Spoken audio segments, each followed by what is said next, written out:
SEBI, Security and Exchange Board of India, is the regulatory body for securities market in India, established in 1988 and given statutory power under SEBI Act 1992.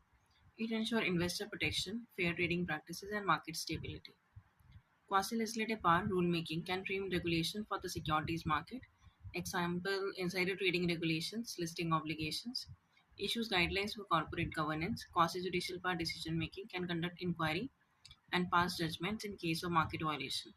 Can impose penalties for fraud and insider trading. If a person or entity is dissatisfied with an order passed by SEBI, they can appeal against it before the Security Appeals Tribunal.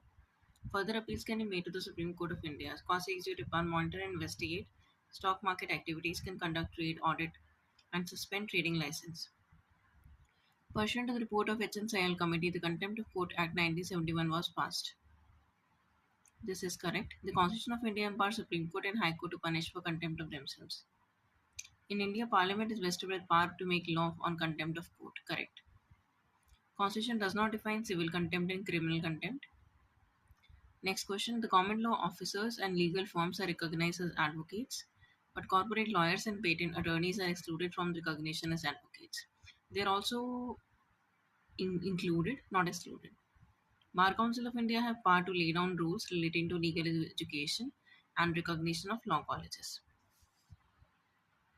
A bill amending the constitution, it does not require prior recommendation of President of India. When a constitutional amendment bill is presented to President of India, it is obligatory for the President to give his or her assent. It's correct. A constitutional amendment bill must be passed by both the Lok Sabha and Rajya Sabha with special majority, and there is no provision for joint sitting. True. The total number of ministers in union government, including Prime Minister, does not exceed 15% of the total number of members in Lok Sabha. As you know, Council of Minister institutional constitutional provisions. Article 74, Council of Minister to aid and advise President. Advice tendered by ministers to President is beyond the scope of judicial review. Article 75, Council of Ministers are appointed by President on the advice of PM. Maximum strength 15% of Lok Sabha including PM. 91st Constitutional Amendment Act. Council of Ministers consists of three categories of minister: Cabinet Minister, Minister of State, Deputy Minister, Parliamentary Secretaries. There is no classification in the Constitution of India for the Council of Ministers. Cabinet Minister is a senior minister holding important portfolios. It was inserted in Article 352 of the Constitution in 1978 by 44th Amendment Act.